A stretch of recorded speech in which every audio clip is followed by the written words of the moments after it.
Hey everybody, what's going on? Back at it again. Just need to check my NDI feed, or my NDI feeds, my feeds. Alright, YouTube sounds good. So cool.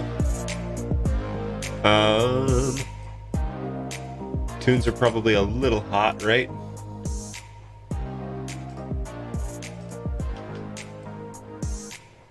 Alright, so we're going to just pull those back a bit. See how those sound.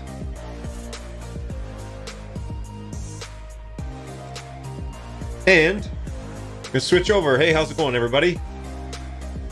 Hi, I'm BirdDogJon, and we are streaming to 3 platforms this morning. We are streaming to Twitch as usual. We are streaming over to Facebook, my personal Facebook page. So if you're a friend of mine, on Facebook, you'll see me there, and also to YouTube and Twitch, right? So Twitch, YouTube, and Facebook, those 3.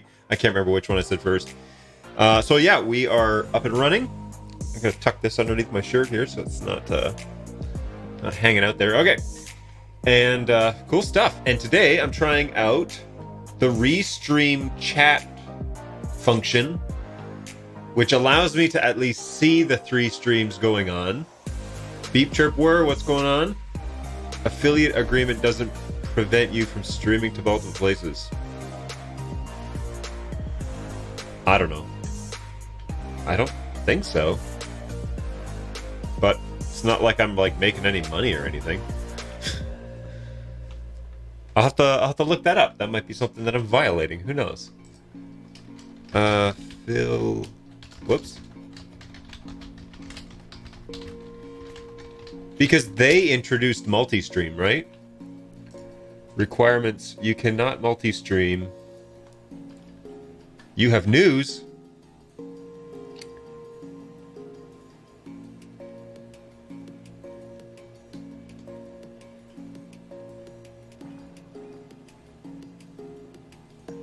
What is your news? Successfully purchased. What? Wowzers.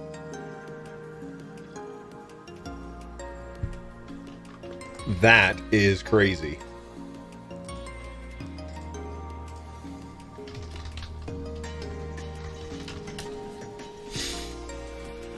Wait, did that work? Yeah, that did work.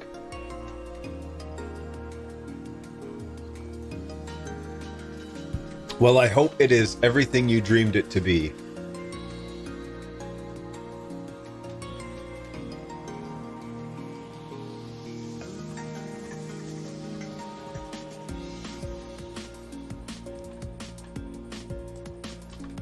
Here, I'll check that out. Hang on.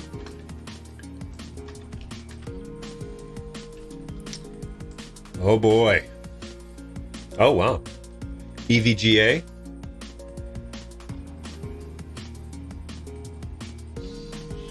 Yeah, this is out of stock everywhere. Impressive. Well, let me know how that goes.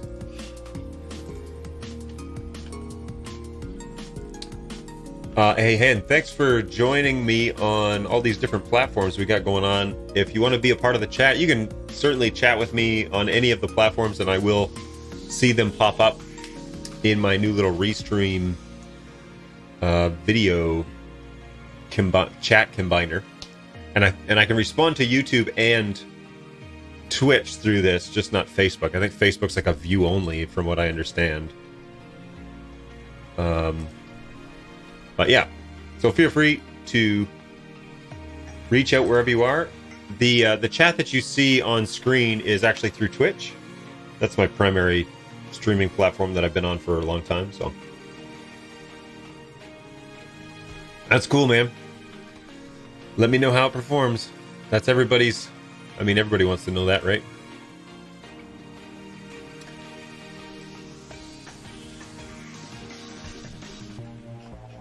Is this actually Twitch or is this Restream? Yeah, that's Restream.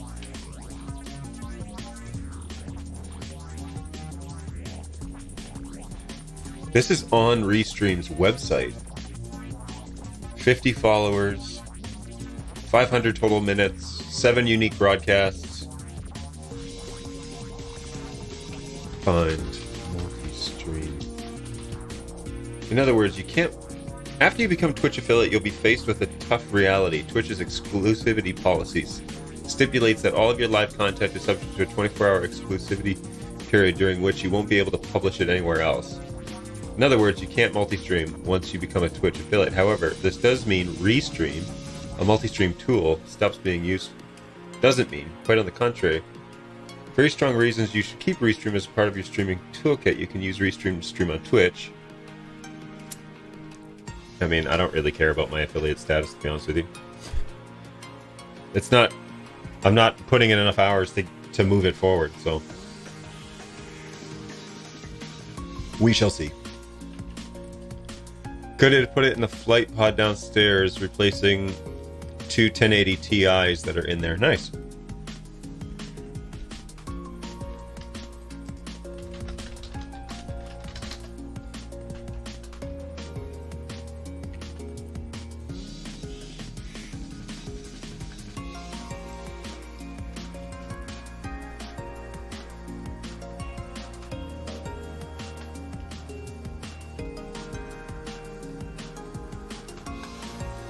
That's cool stuff.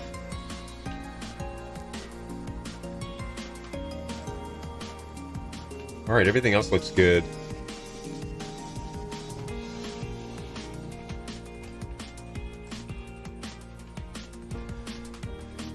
Yeah, so things are going well. End of the week coming up. It's been a good, busy week. I don't feel like I get as much as I want to get done in the help desk and all that sort of good stuff, but that's how it goes. I've had a ton of Zoom meetings this week. Started on Monday and just has been pretty consistent all week, and then had to do a UPS run. I guess it was Tuesday afternoon. So then yesterday I was working on RMAs and doing repairs and a few other things. So it has been a busy week so far, and I don't foresee it getting any slower. According to the ticket count. Let me just look here. Yeah, no, I'm back way up high again, so that will be something that I will be doing pretty heavily here this afternoon. How should I send you photos? Help at bird-dog.tv. I will get all of those. That is my primary contact. That's the one I publicize, at least.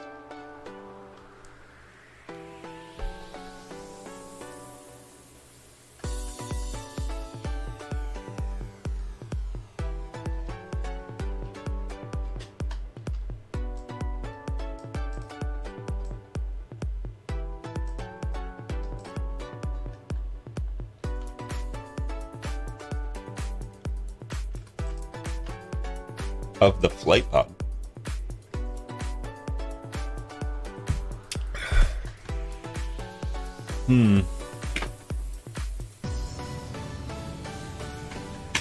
Yeah, I guess I don't really have much of a contact, do I?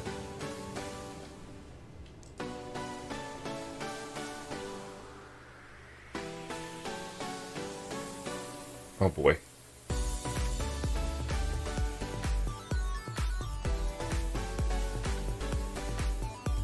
Yeah, that's fine.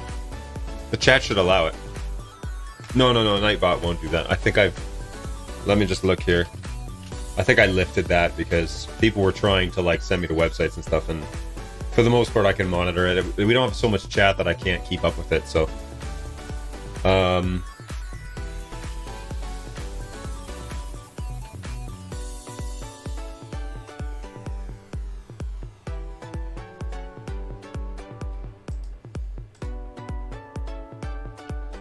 yeah, you're allowed to post links. Nightbot won't stop you, so that'd be fine.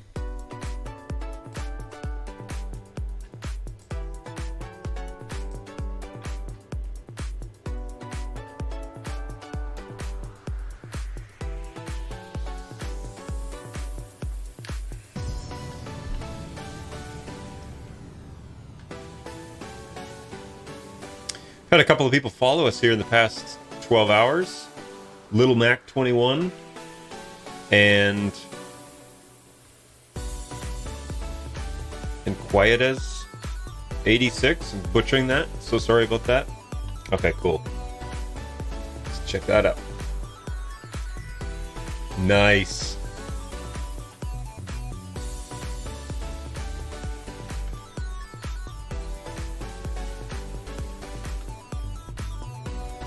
So what are you primarily using this for? Like, are you...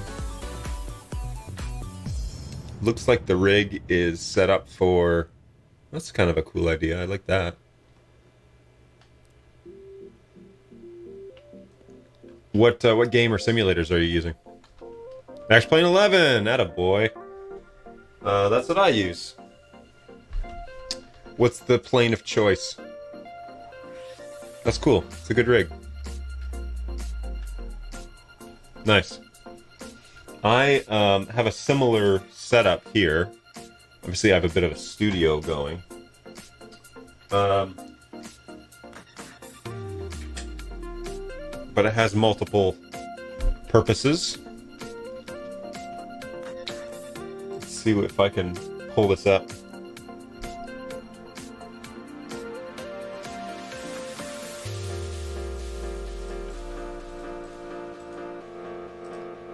Come on.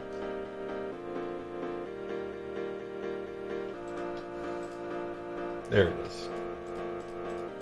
Waiting for the P100 to come online.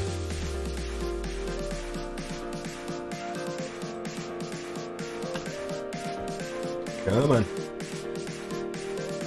Come on. Anytime. There it is. Okay. Yoink. Oh. It's going to be a terrible shot because it's sitting on the ground on a tripod. But I'll back this off. Kind of see this rig. So I have a standing desk, which obviously when I'm playing flight sim, it's not what I'm doing. But yeah, it looks like, whoops. Looks like this. Well, similar rig to what you've got. And, you know, my flight controls are on the ground right now, and I have the Thrustmaster pedals. That's my game of choice. Waiting for a P100 to come online. A300 behind you. That guy does work. It takes 97 watts, and the little power supply that comes with it is always red hot, so I don't leave him on normally. But yes, that A300 would have done that quite well. And I'm always happy to fire it up if somebody wants to actually see what it looks like. If I can find the power supply for it, which is among all the things that are strewn about the office right now, so this place really needs a good overhaul.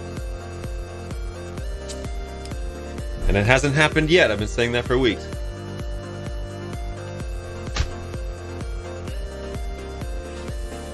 Now, where is that power supply? I usually keep it with the A300. No.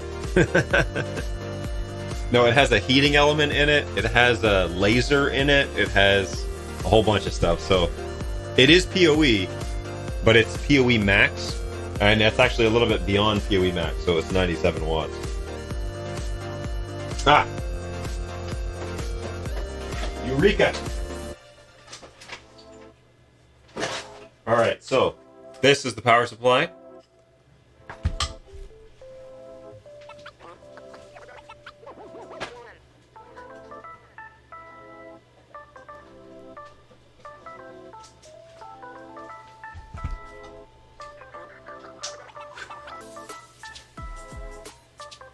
There's actually so much power running into it that it sparks when you plug in the power supply. I've had multiple customers and mine reports that. It's just because there's just so much power.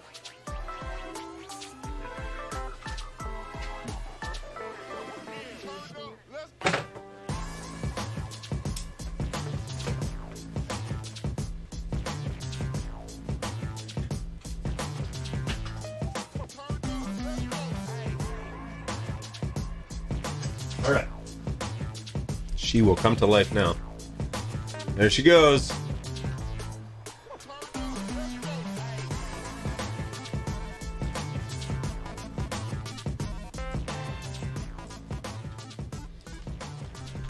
All right.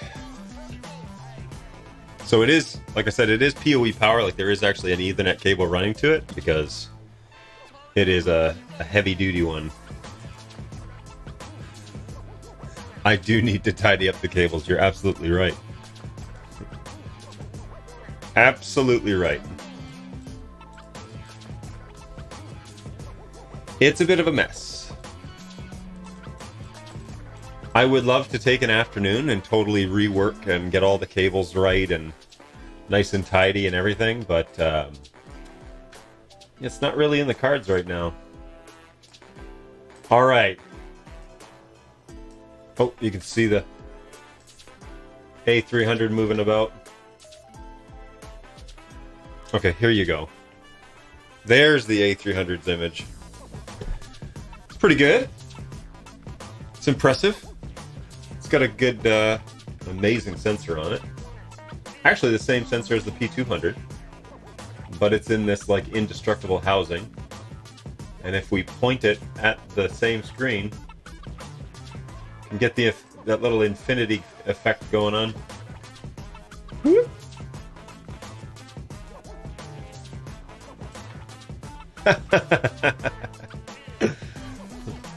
Anyway, yeah, she's alive. Stream is laggy all of a sudden. That is interesting. I have no drop frames on my actual actually the stream going to restream. Let me see what if there's any like analytics or anything. Doesn't show it. It says that we're still 6,500 bits, so streaming monitor. Oh, maybe I can get some more information. Yeah, there, okay. Well, the bitrate jumped up. When I showed that NDI stream, that bitrate went like through the roof. That would probably be why. Oh, interesting. And now it's back down. It's possible. It looks like it looks like I dropped in bit rates to like half of what I normally send it. And then when I turned on the A300, the bit rate doubled to what I normally send it. So it looks like it's probably something on my end. Do not adjust your television sets.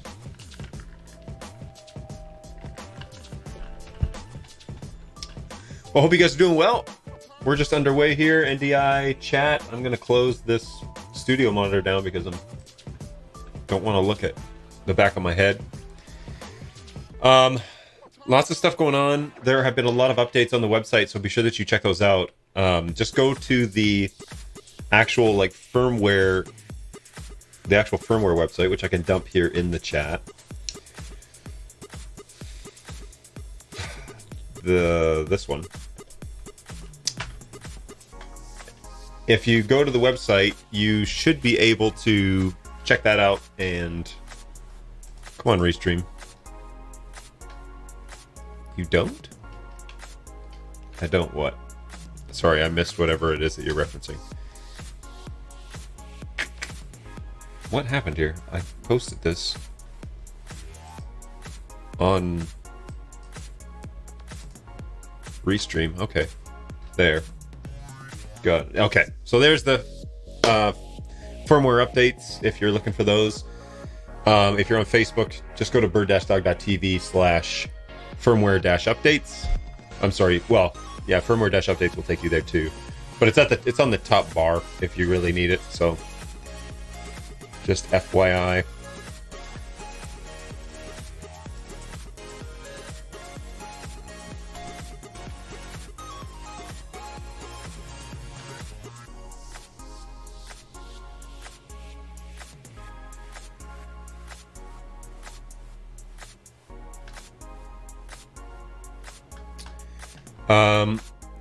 There have been updates for the major ones that you should be aware of. is Studio and Mini got major updates, and the P100 got a major update. The next is P200, as far as I understand. And of course, 4K Family, we've been working on that for a long time. I have betas for those if you want to try those, the decode betas. They are betas, they're not final, so bear that in mind. But if you want download links for those, let me know, and I can get those for you.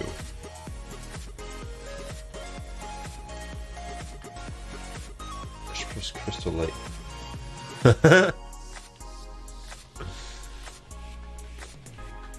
I appreciate the heads up.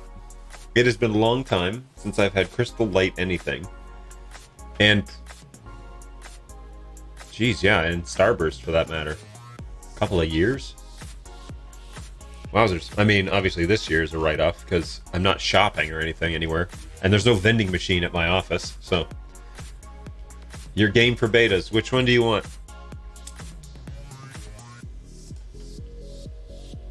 That's part of the joy of being here. You can...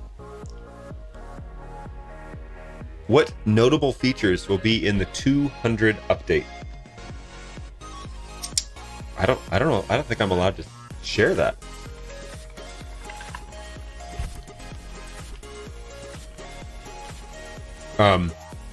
Dave over on YouTube says, what notable features will be on the 200 update? Well, first of all, the biggest one is the new codecs. So the studios, the minis, all have a brand new codecs, and the P100, which is basically we've rewritten the way that the video comes into the NDI chip and how long it takes to process and all that stuff. According to the CEO, it's a hair bit faster with encoding, and it's got a little better in terms of like control. Let me just jump over to his post on that, because I don't want to butcher his words, and I want to be sure that I'm accurately giving you this information.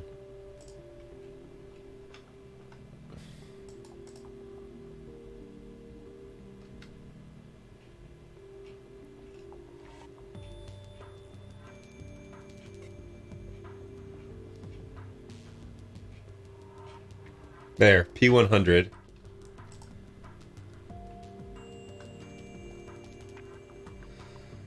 So adds the NDI 4.5.3 support, which is the new NDI protocol from NewTek.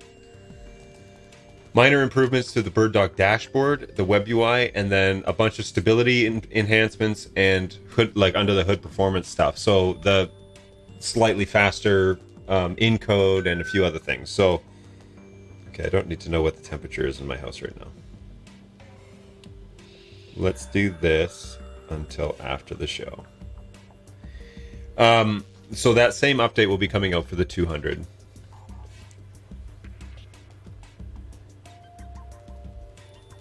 Along with any other things that they can stuff in there. So I know they're working on a lot of things. I know bare bones, that's probably minimum what will be the update. So all right, you've got minis, you've got studios. Which Rev studio do you have? Rev 4?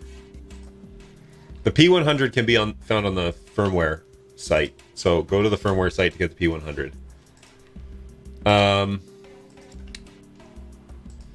The studios. Oh, the studios were just released. 3.6.3.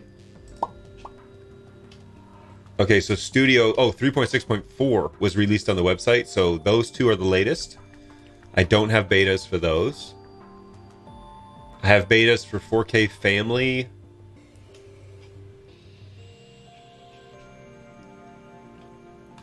I have Rev 3 and Rev 4. So yeah, okay, those latest are on the website. They were updated 2 days ago, I think. So check that out.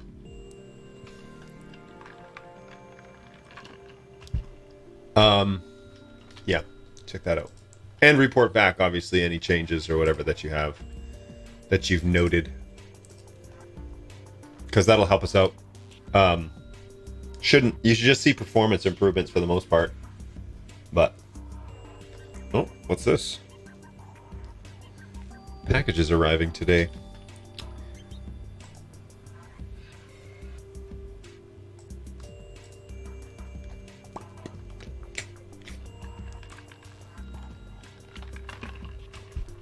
The one of the major things is the update for the NDI. Dave on YouTube, the NDI library update is actually a pretty significant one. That will, and obviously you'll want to keep everything up to speed and on the same library. So vMix and Wirecast, well, maybe not Wirecast yet, but TriCaster, they're all running the latest. And so if you're running into those, you're going to want to update to get the latest and the fastest encode that you can get. I see a new baseboard image again. For what? For P100? That's the whole thing with the US. No, that's just USB stick. Just the USB stick. And I have an article about that, about how to do that correctly. Because there's kind of like a specific way to do it.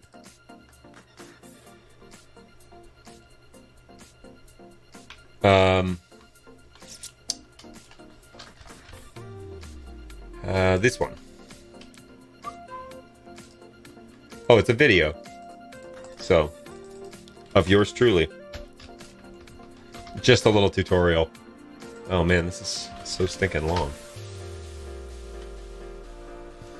You're talking about P100 baseboard update 014. There's audio corrections on that one. That one's kind of, it's not mission critical as 007 was, but it does fix some stuff. So if you have time to update it, update it. But if you're in the middle of a shoot or you're about to get into one, 07 should be fine.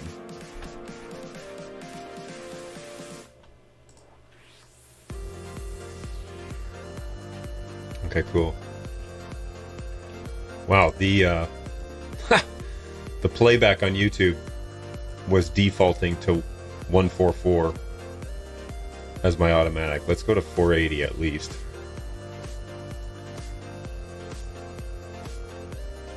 Cool. Cool, cool, cool.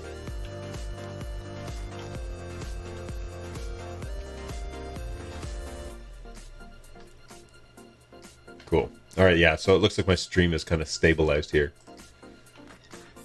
Back to the dashboard. Everything's online.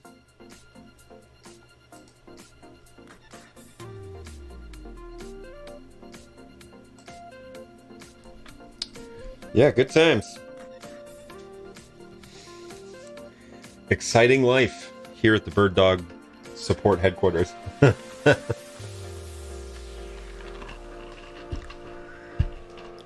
You know.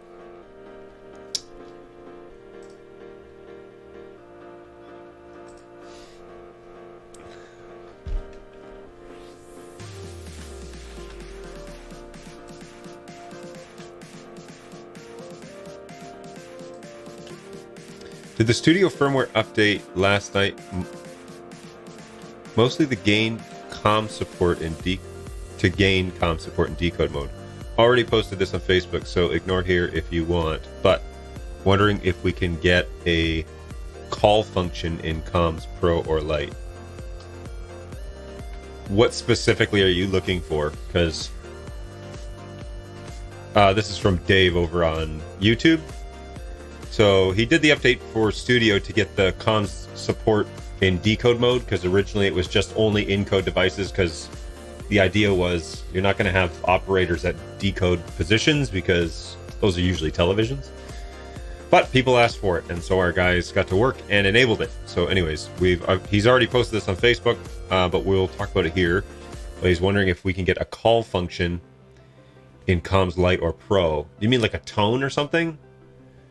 Because in Comms Pro, you can group people into things. So if you want to obviously contact specific operators or endpoints, you can group them into different groups so that not everybody gets the same information type of thing. But he says being able to flash the tally or LED display on the Studio to alert the operator to put on their headset. Well, that's interesting. Yeah, maybe. I mean, I'm not a programmer, so I don't know if that's even possible. But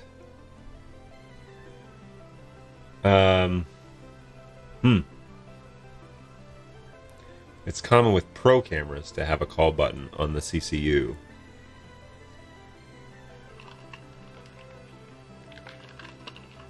This is one of those decisions that they're gonna weigh because Comms Lite probably not, actually definitely not in Comms Lite, mainly because that's a free piece of software, and so that's just bare bones. Be able to talk to people, plug in an Android headset or a TRRS headset or something like that, and you'll be able to talk to them. Comms Pro, though, perhaps that might be possible. I've debated using comms, but I need to talk to people who aren't on encoders and cameras as well. If you guys made a belt pack or something, I'd probably be all over that. Well, the introduction to Dante was the answer for that, because the Dante hardware is already there, and most installations are already running a Dante network. And so we can bridge that now with comms, with the Dante Bridge, and Dante there are literally thousands of belt packs that use the Dante protocol. So instead of us reinventing the wheel for NDI, we made Dante Bridge, and that just basically enables comms to hear Dante products or vice versa. Enables you to send NDI signals to a Dante system. So the Dante Bridge product just basically acts as a gateway for both of those. So typically what you would do is you'd have it installed on a computer and then have two NIC cards, and one be on the Dante VLAN or subnet, and one be on the NDI subnet. And then you basically point them at each other, and the computer itself, is the bridge, literally, the bridge between the two networks, and converts the data over to the Dante protocol, which is very different than NDI, or vice versa, and then you can use them kind of together. So if you wanted to send NDI production audio to the Dante network so people could listen into the program, or if you wanted to send individual channels or a group of channels, you can do all that inside Dante Bridge. So Dante NDI Bridge from BirdDog. That was released like a week ago, and yeah, it's been actually well received. We got a lot of people using it so far. I would love to showcase it for you, but I'm having a little issue with a license that I've got, so I just gotta. Very familiar with Dante, yes. Well, there you go. Well, for those of you who aren't, that is what that's all about. This is going up on my personal Facebook page, and so most of the people that would be on there are not in the broadcast world. They're friends of mine from the ages, so anyway.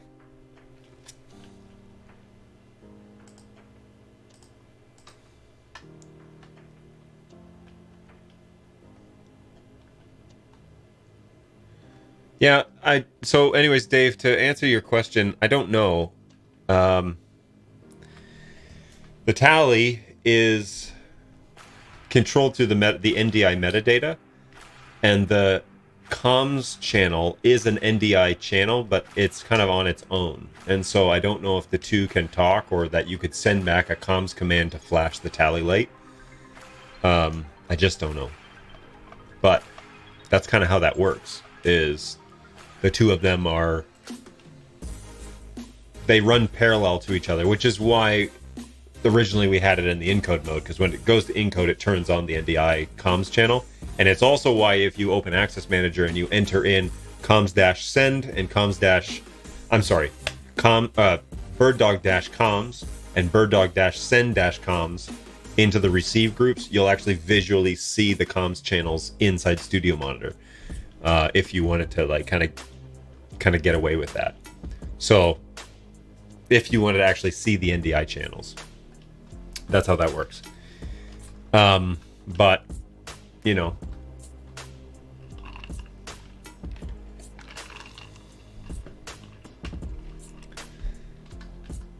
I don't know if they would be able to communicate with the metadata channel, which basically carries all the other information, like basically everything else that isn't the video and the audio.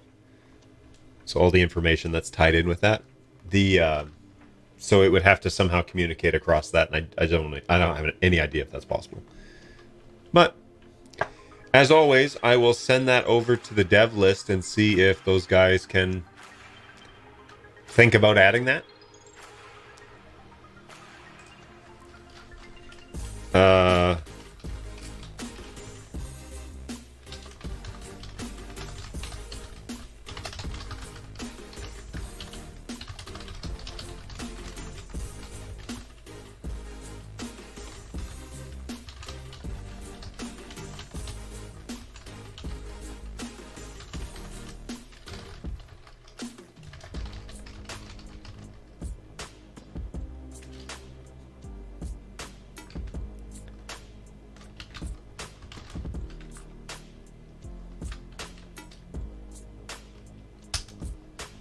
I'll let my guy know.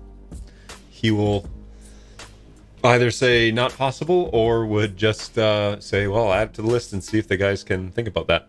We want it in decode mode on the Studio Minis so that tally is probably not normally used or controlled in that case. Yeah, but even if it would just flash it once or twice and then go back to whatever the tally command is, because how tally works is that the command is basically on or off inside the metadata. And so as the metadata is coming in, it basically just says, are you on or off? And it turns on the LED or it turns it off. That's it. It's not super complex, but making it talk, in multiple ways or simultaneously with another stream or something like that, that might be a problem. So, but yeah, obviously now that comms is working in decode, that would be assumed that it would, if it, that all devices would be able to do it in whatever mode they're in. But leave it up to the guys to see if that worked, see if that's possible. Good suggestion, Dave. Appreciate that. And that's what I like about this Twitch stream, not Twitch anymore, just stream in general, is yeah, you guys have good suggestions and pass them over. And I'll see if the guys are able to do something like that, because they want to obviously make the products as good as they can and as functional as they can. They also only have like a certain amount of hours. The dev team doesn't work 24 hours a day. They work 8 hours a day. So we have to pick and choose some of the things that we do. But as time goes along and the company grows a little bit, maybe we can get after some of these features.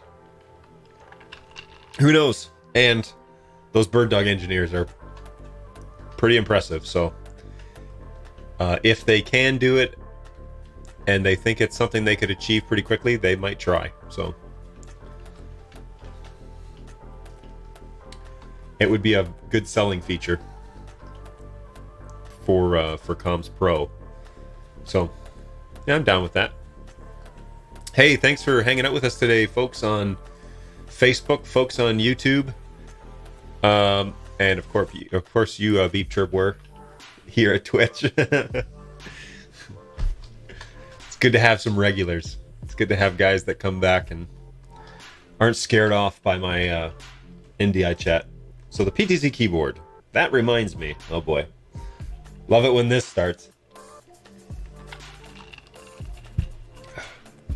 I'm all ears. Actually, I've only got one ear in here. So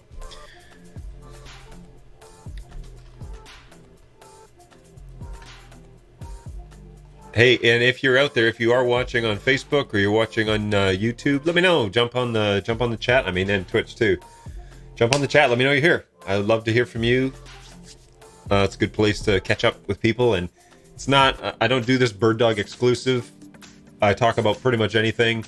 The other day we were talking about cameras and streaming equipment and online presence and all that sort of stuff, and so that was a good chat about what I do twice a week here on the live stream, but also about the tools that you find useful and what camera are you using, what lenses are you using, what sort of look are you going for, should you have a clean office or not, lighting and just the challenges of being consistent, day in, day out type of thing. So when you set the pan tilt speed using the encoder,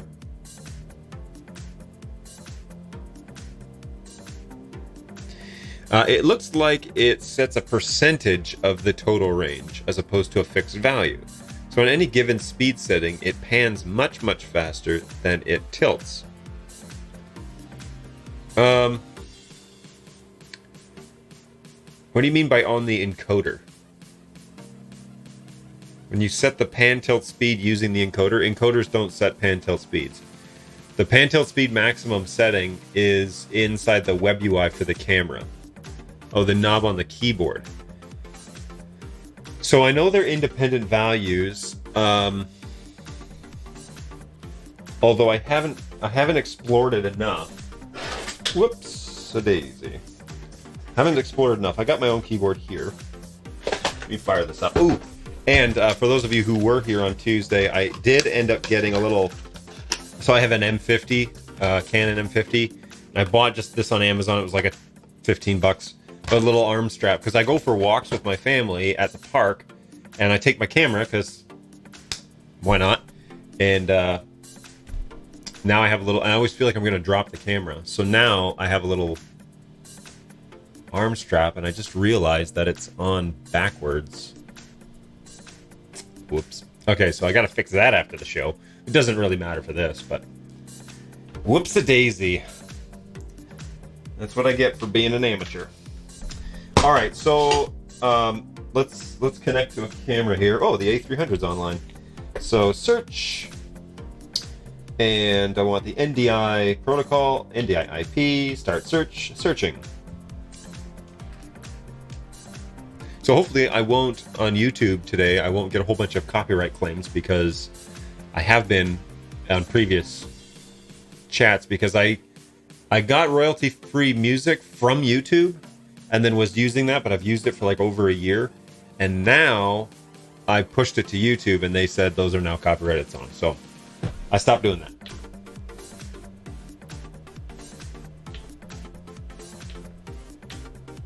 Exit, exit, exit. So many exits. Okay. So I guess I better watch. I was like, why can't I see it? Studio monitor's not open. All right, so let's check this out. I got my keyboard here, all up to date, latest firmwares, all that sort of good stuff. I'm gonna pull up, oh, there it is. And I'm gonna go left, right, full speed. Can you see her turning? Here, I'll go here. All right, so there's the A300. She's turning at full speed as to whatever she's set at in the web UI. Now up, down.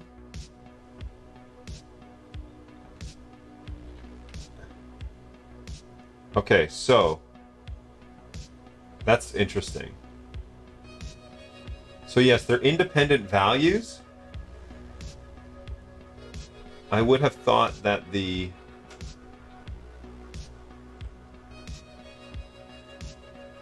okay, so let's see here on the menu, keyboard settings.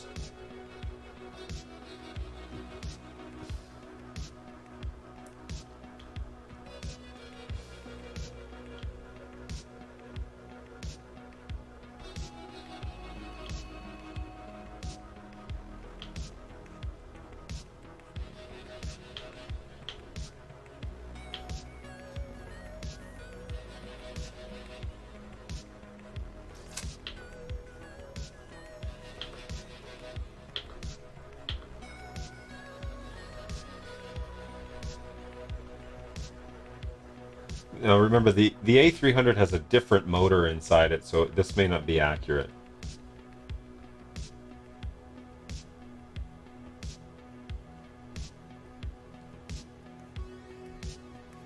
Yes, I would say the left-right, regardless of the protocol, is faster than the up-down. And that is running on NDI and Visca IP. Sometimes, and I don't know what the consistency here is of this, but sometimes the Visca IP stuff seems to be a little more. It depends on how you're using the camera. I'll put it that way. It just seems like some people have better luck with Visca IP, some people have better luck with the NDI stuff. Is your P100s? No, I used all the cables for the A300. The nice thing with the Visca IP protocol is you can go into your connected camera on the keyboard and just change the protocol on the camera settings to Visca IP. I think it's back one from NDI, and then just save that and go out back to the main menu, and all the other connection information is the same. So it's like really easy to test the two to see. The main feature that I do know that is being worked on right now for the NDI protocol, which will be available in the next update, is the panning, and on the P200, panning and zooming. When you do that and you make the same change and then you release the zoom while you're still panning, the camera like shoots straight up. So they know that that's an issue. And yeah, need more cables, seriously. Oh, no more cables. I just gotta utilize the ones that I have. But anyways, the sometimes it's like it sends the wrong command and it triggers it to like go up or down. With the VSCA IP protocol, that is not a problem. So if you're looking for a quick band-aid, that's how you fix that right now. And the guys are writing the code for the keyboard so that that's corrected. They are aware that that's a problem. So, oh, the P100 does that too. Yeah, and maybe, I mean, let me change. This might be a bad thing to do on camera, but let me change this back to NDI. Exit. Okay, good to go.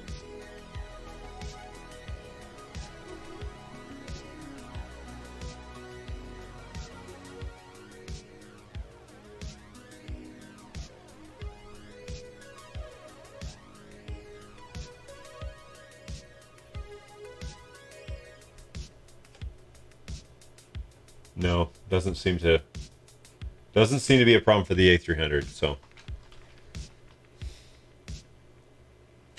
sometimes panning and zooming.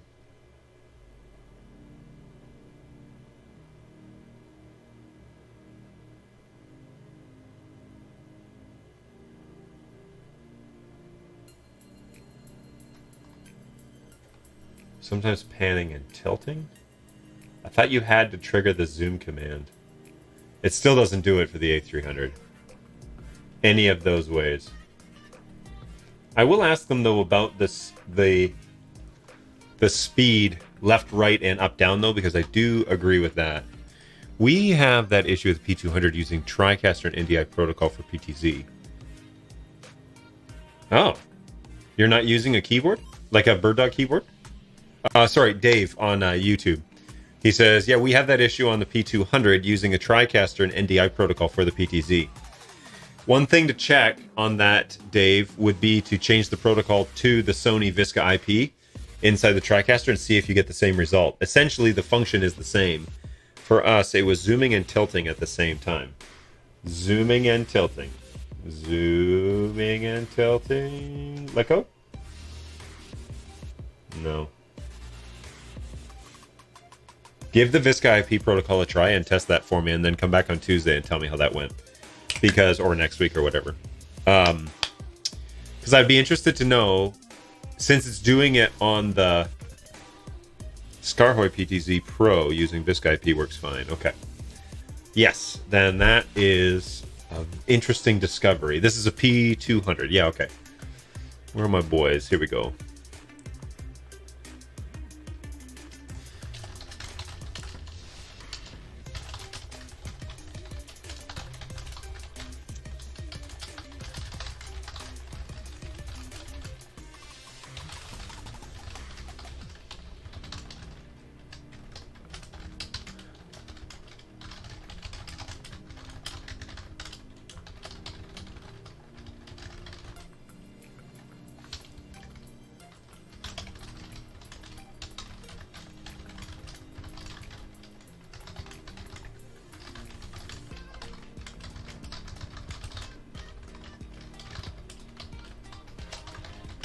Cool. That is useful information. I tried. Dave says, I tried changing the PTZ protocol to Sony Ethernet, and that fixes some issue, but creates a new one. Sony Ethernet? Is that the same as Sony VSCA IP? Because that's the one you should use. I actually don't have a TriCaster here. I have a friend that works for NewTek, and he keeps calling me every 3 months and is like, hey, if you send me some BirdDog stuff, can I send you a TriCaster? And we keep like, I'm like, yeah, that'd be great. And then we don't do anything. So I need to get on that because it would be very helpful to me and very helpful to him to have our products so that we can just figure out what is going on our own. And, you know, it would be easier that way. But anyway, all in good time. All in good time. All right. I'm going to change the output on the 300, or the A300. Dave says, when I save PTZ presets using the TriCaster and then recall the preset, the P200 goes full wide or full tight and then goes to the preset sometimes.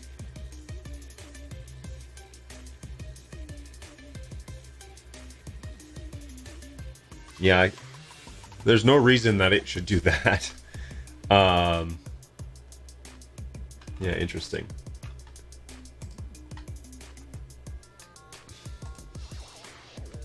And this is from TriCaster, yeah. So I know that, I don't know the details, but I do know that TriCaster uses a different command than what BirdDog keyboard uses. So there's two different protocol commands. And we have found that some people, not everybody, but some people have issues with the conflicting commands going to the same keyboard. So I don't know if that's something similar going on here, where if you have a Scarhoy and a TriCaster and they're both connected to the same network and they both have the same cameras, if maybe something's going on there. Obviously, it'd be best to remove one of the controllers, remove the saved camera from the TriCaster, and then reset it up from start to finish and see if it still does it. And if it does, then switch it and do Scarhoy only and turn off TriCaster and see if you can control and it still does this behavior, because it really shouldn't, to be honest with you. Obviously it shouldn't do that.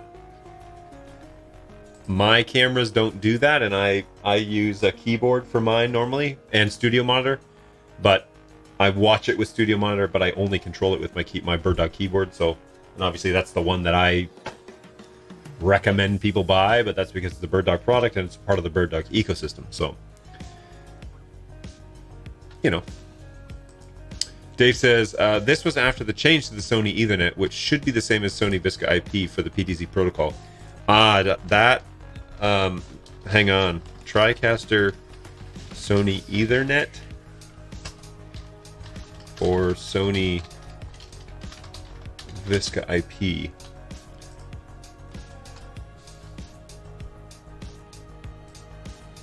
Because it should be specifically called Sony Visca IP. Because that is a very specific protocol.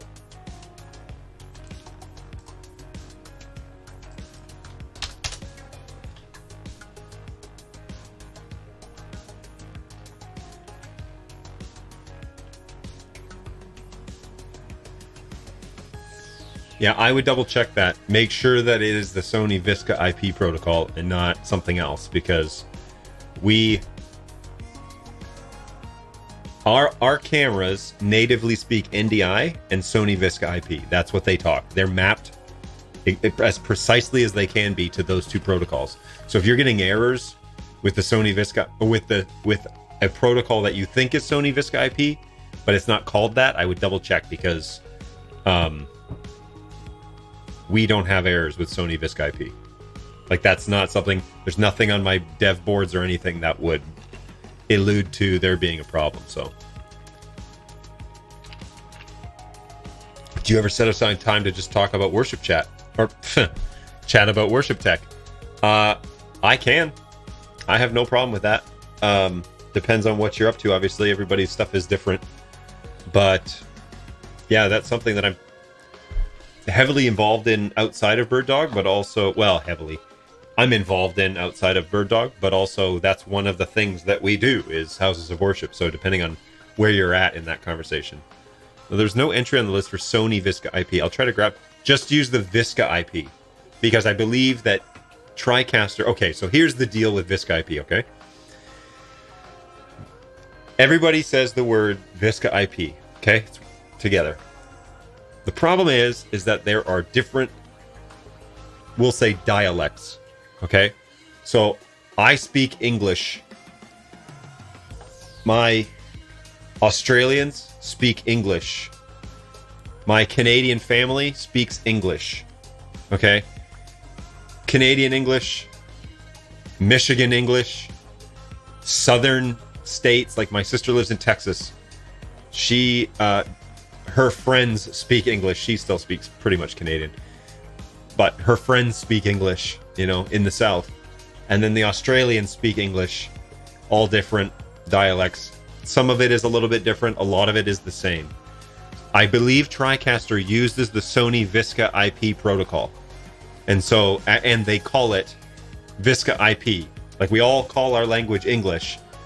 It's the same thing that's going on in the Visca IP world. There are like 6 different Visca IPs. There's a Panasonic one. There's a Sony one. There's the base level that's just Visca IP. It's like the core. But when people integrate their own, Michigan? Yeah. Toronto, really. Ontario. Okay. I'm a traveler that got stuck. That got stuck in Michigan, and I had no intention of staying here. But it's fine. I mean, they're good people here, so that's fine. And my wife and kids are here, so I'm staying. So anyways, all that to say, everybody calls their version Visca IP, but there's a whole bunch of different dialects. And so I believe TriCaster uses the Sony one. I'm pretty sure they do. So change it to Visca IP if to give it a test. Where are you based, and how about them Blue Jays? To be honest with you, I'm through and through more of a hockey guy. I don't know if you can see in the background, but it's the Air Canada Center, which is typically. But oh well, there's a Blue Jays. There's a Blue Jays sign out there. There's Eddie Belfour is on the wall underneath the Blue Jays picture. But yeah, for the most part, I'm a hockey guy. Blue Jays are fine. I enjoy baseball, but if Blue Jays are on and the Leafs are on, I will probably watch the Leafs. So, but yeah, how about them Blue Jays? All right, I'm involved in that outside of my primary employer as well. Yeah, I mean, I'm happy to talk to you about it. No problem. That's what, you know, I'm just here to talk to people and catch up with where people are at. So, Dave, I am based north of Detroit, up 75 in Brandon Township. So I don't know if that means anything to you, but I'm on the border of Brandon and Oakland Township.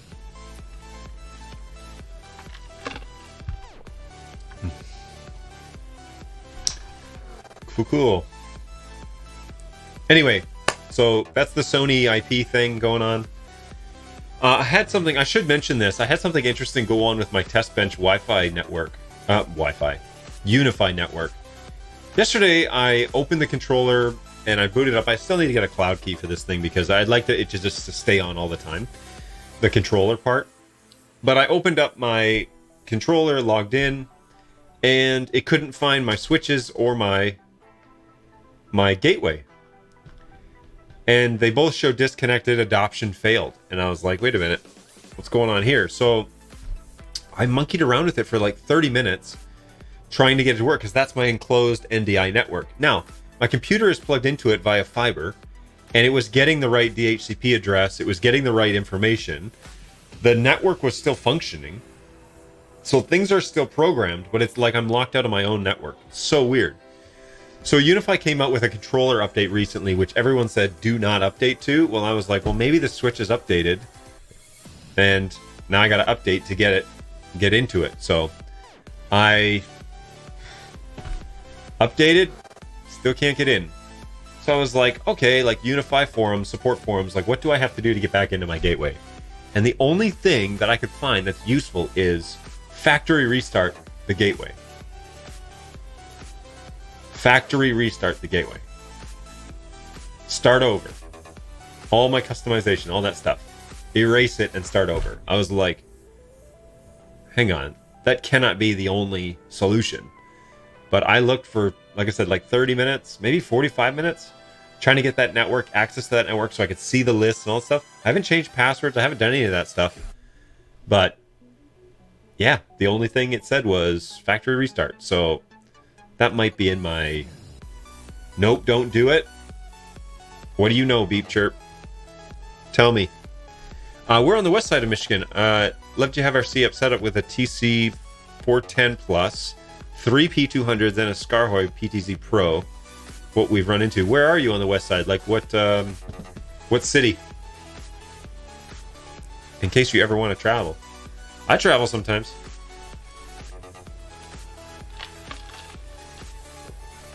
Yeah, they are. They're stored locally on my machine, I believe. But if I just restart the gateway in factory, I can readopt it, and it should take on its properties again. But it's kind of like what locked me out? I'm confused. Because nothing's changed. I barely log into the thing. So I log in and I look at the device list, and I'm like, oh, there's the IP. That's what I like about it, is I plug in foreign devices. So I've got repairs underway. Here's a little P200, white P200 camera. So pretty. And she just needs a little TLC. And so I plug her into my NDI network, and I go into the controller to see what IP address it's been assigned. And it's not there. So it's like nothing. It's all disconnected. Oh, Holland. I know where that is. Very cool. Yes, we are in the same state. Holland, Michigan. Whoops, 2 L's. Ish. There is, yeah, you're just south of Grand Rapids. Are you on the water at all? Like, on Lake Michigan? Normally, man, it's been a long time since I've traveled out west. Along, I used to do, in my college days and shortly thereafter, we would do a lot of should preface this a bit. We would do some traveling and go across 94, basically. 94? Yeah, I guess it was 94. Through Battle Creek, Kalamazoo, and then, Chicago, Indiana, Illinois. I flew to Minnesota one time, to Duluth. That was a fun trip. That was in the dead of winter, too. Good times. Close to the lake. Oh, that's cool. Well, that's fun. Yeah. I can coordinate something if I'm out there ever. Stop by, see what you guys are up to. That would be cool. All about making connections. Obviously, usually, like when we're not in a pandemic situation, BirdDog is, at trade shows and we're doing stuff like that. So if you're ever going to NAB, if you go to NAB New York, NAB Las Vegas, we're there. What other ones do we do? Ones over in Europe and a few other places too, but the really big one, I went to it once before pandemic, was NAB Las Vegas, and that was a lot of fun. That was my official first day working. I landed on Sunday, and when I left my house to go and meet those guys in Las Vegas, I started working for BirdDog that day, so that was fun. But anyways, we do US shows, and so if you're ever doing anything like that, we can meet up there, or obviously if I'm out west in Michigan, we can do something there too. So Big Burger Mini, what did I just download? Mini Burger Big Soda Baby Yoda. Am I gonna have to turn on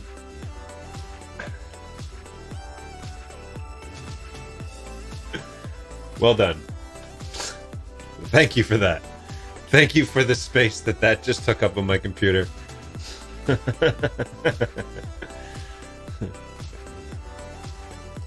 Oh my word. Just highlight all of these and deleted.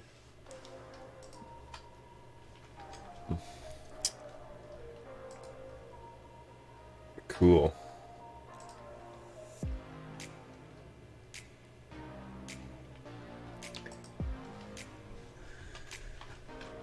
Alrighty. Well, all in your brain. Yeah, I can't get it out of there now. You'll never forget it. Exactly. That is the truth.